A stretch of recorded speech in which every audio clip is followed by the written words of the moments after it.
So the Silver Surfer, widely regarded as not only very powerful, but a tragedy of a character. From a slave or a servant to Galactus' will, to a hero of the cosmos, he has been through a plethora of different arcs and stories throughout the years.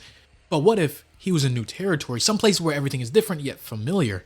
The DC Universe. A very interesting topic, that one I'm very excited to talk about and explore, but first let's just lay down some ground rules. And the two main areas I want to focus on in this video, firstly being where I actually see Norrin-Radd the Silver Surfer fitting within the DC Universe, as in who I see him going after, teaming up with, problems he may face, and secondly just how powerful he would be within the hierarchy of DC. Because when I put out a community post about this type of video, lots of people were saying that this wouldn't really fit because the Marvel Universe in general is just less powerful than DC, so the Silver Surfer would just get stomped by like most characters. Which, even if you personally believe that, that's just not the case, because going off of different crossovers officially that Marvel and DC have put out, the Silver Surfer can definitely hang with some pretty powerful characters. And even his power cosmic, which is innate to the Silver Surfer thanks to Galactus, would still work and is seemingly fine with him being in a whole different universe, multiverse, omniverse, whatever you want to call it. But before we can get in just how crazy of a situation this could be, we have to talk about the sponsor of today's video, a platform called Encore. Now, Encore is the new place to learn and shop for comics, especially if you're someone like me who not only loves superheroes and comics, but has just recently gotten into collecting more physical issues. And so the cool part is when you're shopping and exploring on Encore,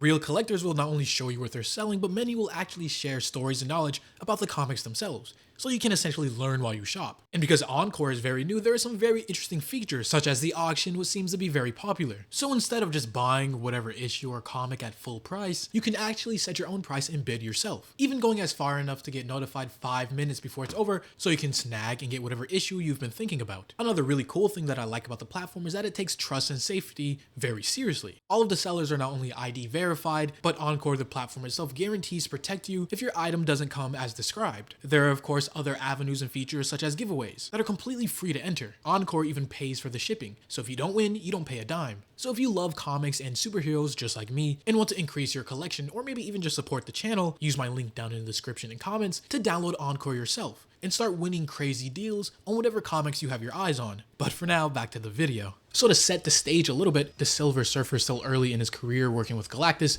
looking for new energy and substance for Galactus to consume, when suddenly a random portal opens up. No, it's not taking him to a different part of the galaxy or even universe, but beyond, somewhere completely new. And Galactus, sensing untold power and different energy sources for him to feed on, he sends the Silver Surfer through to essentially do what his job is, to scout and find new places, things, or objects for Galactus to consume for energy. But it just so happens that the Silver Surfer found himself within the DC Universe. And while the Silver Surfer has obviously never been a complete villain, he at times definitely has been an antagonist, maybe even an anti-villain, depending if you want to stretch the definition. And to a lot of civilizations, planets, and people, the Silver Surfer was the cause of their immediate destruction and death, thanks to, of course, Galactus. So at times, depending on who you are and what side you're a part of, he can definitely be seen at least a little bit villainous, which are kind of his motives here. He isn't just looking to protect the universe now, he's looking to continue his work with Galactus to find different energy sources. And so throughout his exploration of this new territory, I do see him eventually meeting, and pretty quickly, seeing a couple lanterns, something that he has never seen before. Of course, with the Green Lantern specifically being the almost police force of the galaxy. And that's not even to count that him possibly even being drawn to the power source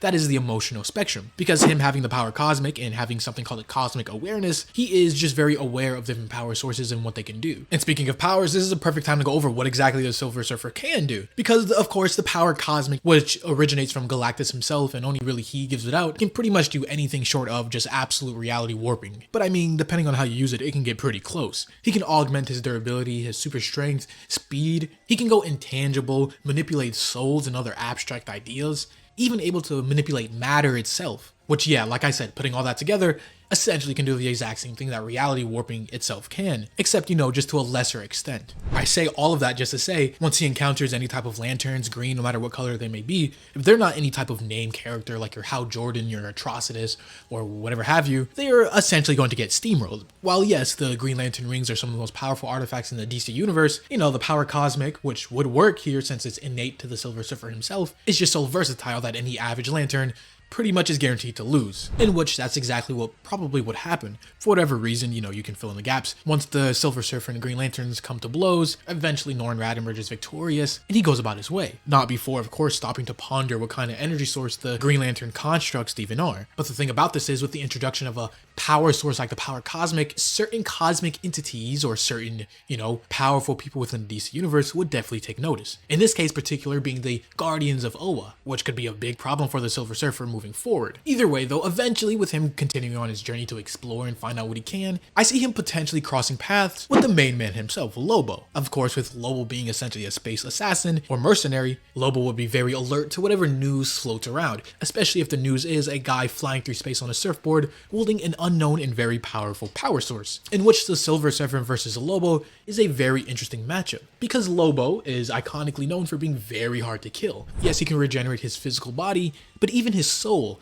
he is essentially banned from the afterlife, so even if you were to kill him or cut his head off or whatever, he's just stuck here. He essentially can't die, can only be really trapped. Which isn't a problem for the Silver Surfer. The Silver Surfer being very versatile, and the power cosmic having a bunch of advantages, the Silver Surfer would eventually figure out a way to immobilize or at least stagger Lobo, even if he can't outright fully defeat him. And now thinking about it, I believe Lobo would pretty much respect the Silver Surfer, because a lot of the reasons why he has problems with Superman or might dislike him is because he believes Superman is a self-righteous hypocrite who is too afraid to get the job done and fully kill his enemies or other powerful threats, being as powerful as Superman is. But the Silver Surfer, on the other hand, while he is a pacifist at heart and is very noble in his works and what he tries to accomplish, the Silver Surfer does not have a no-kill rule. If the enemy or threat is powerful enough to threaten life across the galaxy or even the stability of the universe at large, the Silver Surfer would have no qualms about stopping that threat if he really got pushed to it. But now just touching upon some of the other forces in the DC universe that I think the Silver Surfer would eventually encounter or go against. Obviously, Darkseid and or the New Gods. Of course, with the Darkseid, seeing how powerful the Silver Surfer is and potentially wanting to use the power cosmic for himself, Darkseid and the forces of Apocalypse would definitely plan and have their eyes on the Silver Surfer. And someone else who I really think is going to be a thorn inside of the Silver Surfer's side is Brainiac. And I'll continue to touch on this a little bit later once I get into the Silver Surfer's rogue galleries within the DC universe, but I think Brainiac will find the Silver Surfer very interesting of a person. Eventually though, I believe the Silver Surfer's little cosmic search would lead him to Earth. Because yes, much like Marvel's version of Earth, DC's Earth is teeming with life and plethora of different power sources or energy sources that the Silver Surfer would be drawn to.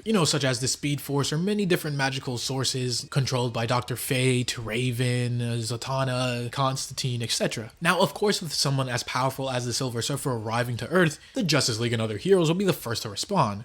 And while you could say the two sides would just eventually talk it out and realize that the Silver Surfer isn't just a complete villain, he is just misguided in his efforts, and this whole thing could be resolved by just talking. But that is boring. I, for one, and probably a lot of you, would want to see what happens if the Silver Surfer would have come to blows and what exactly that interaction would be with the rest of the Justice League. And this isn't totally out of character because in his original appearance, he was sort of an antagonist for the Fantastic Four, the Watcher and stuff when he arrived at Earth, Marvel's Earth, with Galactus. So let's say that same situation is here now. And another thing that's pretty obvious, yes, the Silver Surfer would of course lose if he fought against the entire Justice League. The Silver Surfer is powerful, but he's still just one man against an entire team of similar powered people, or maybe even stronger. So for the sake of this video, let's just say the Silver Surfer met and went against each of these Justice League members one by one, starting with, of course, arguably the face of DC and superheroes in general, Superman. Now, my opinion on this might be different than a lot of other people. Of course, a lot of people would say, well, obviously Superman just slams and destroys the Silver Surfer. He is stronger, faster, has better feats and showings against certain situations, but dare I say the Silver Surfer has more of a chance to win? Because while yes, he is not as strong, durable, or fast as Superman may be, but the power cosmic just gives him such a level of versatility and advantage over people with exploitable weaknesses like Superman. Because again, wrapping around from the cosmic awareness from earlier, he would immediately see Superman is powered by yellow solar radiation. And with the Silver Surfer being able to manipulate or even drain energy, Superman would be in for one tough encounter. Because just like his villain Parasite, we know Superman can be drained and his powers could be dampened. So imagine that with the Silver Surfer, someone who has drained the Hulk of his gamma radiation, doing the same thing to Superman, draining him, essentially turning him back into base Kryptonian, which is around give or take human level. Especially if Superman holds back, which he is famously known to do, and something the Silver Surfer not having that same disadvantage. And the same could be said for a bunch of the other members of the Justice League. Of course, Batman having no information or no type of prep would be a non-factor against the Silver Surfer. Named Green Lanterns like Hal Jordan, John Stewart, and others would be a tough battle, yes, but not one that the Silver Surfer can't eventually overcome. Because in an official published crossover, the Silver Surfer, while in the DC Universe, was still relative to Kyle Rayner and wasn't completely even outclassed by Hal Jordan when he was Parallax, more powerful than he usually is. And then you have your others like Wonder Woman or The Flash, Martian Manhunter, with no obvious exploitable weaknesses. Well, I mean, Martian Manhunter kinda has one with fire, but that one more so isn't a physical weakness and just a mental one, which I guess still could be effective, but each of these heroes still kinda share the same fate as the other members. Because while someone like The Flash or Martian Manhunter are versatile as well, they still a lot of the times hold back or never use their abilities to the best of their abilities. Especially for someone like Flash, for him being multiple times faster than light, the fastest being in the universe, his main non-speedster enemies being people like Weather Wizard, Captain Boomerang, Captain Cold, etc. still sometimes get the upper hand on him in certain situations. So it's not crazy to think that someone as powerful as the Silver Surfer would do the same thing as well. And even some of these individual battles he still could lose too, because the Silver Surfer still has his lower showings. Yes, he can fight Thor or the Incredible Hulk to a standstill, who got put in a chokehold by Black Panther, like that makes sense. Either way though, if I was writing this story, I would have it done in the same way that it was in the original appearance of the Silver Surfer. It wasn't because he was beaten down or sense was beat into him, it was because he was convinced, shown that while yes, Galactus has a role in the universe, and being his herald, Norrin Radd has a duty to uphold sentient life across the universe is still very precious. Something that the Silver Surfer, being as noble as he is, agrees with. So imagine someone like Superman giving the Silver Surfer a heartfelt and motivating speech about the value of life. Because Superman, being amongst the humans of Earth, is an alien himself, which something like that would just be fire and peak writing, in my opinion, versus him just showing up and getting beat down and destroyed. Either way though, I do see the Silver Surfer abandoning his duties to be Galactus' herald, turning on his former master like he's done many other times throughout the years. And so with this, let's just say the Silver Surfer decides he wants a fresh new start. He decides to stay in the DC Universe. What exactly would be his new purpose? Who would his new enemies and rogue gallery be? How does the power cosmic fit into the DC Universe at large? And so to answer those very interesting questions, I see the Silver Surfer still being a cosmic wanderer, if you will. No, he wouldn't stay on Earth or directly align with the Justice League. I see him going throughout the universe and just helping where he can. Fighting against potentially the Yellow Lanterns, Red Lanterns, joining up or at least having a good relations with the Green Lanterns, if for the very least, the Guardians of Oa wanting a closer eye on him. Which, side note, could you imagine how powerful the Silver Surfer would be with a Green Lantern ring? Heck, I could even kind of see him with a Yellow Lantern ring. Because at least in Marvel, there is so many civilizations or people who the last thing they saw and feared was the Silver Surfer leading Galactus to their homeworld. And one of the requirements becoming a very powerful Yellow Lantern is the ability to inspire great fear. But like I said before, other people that he would interact with or maybe be a part of his rogue gallery, being this cosmic wanderer, would be Darkseid, the New Gods, Lobo, and other space factions. But who I think his main enemy would be, his arch enemy if you will, would be Brainiac, which I think would be a pretty perfect match to be his main enemy and antagonist within the DC Universe. Brainiac going to different civilizations and planets, and instead of consuming them like Galactus would, he just takes a city or two and then wipes the planet. Which, of course, the Silver Surfer being the destruction of different planets before, with his time with Galactus, he would most certainly oppose this. And the reason why I think Brainiac would also be infatuated with the Silver Surfer as well, because the Silver Surfer represents something so unique and rare. Think about it. The Silver Surfer is a being from another universe,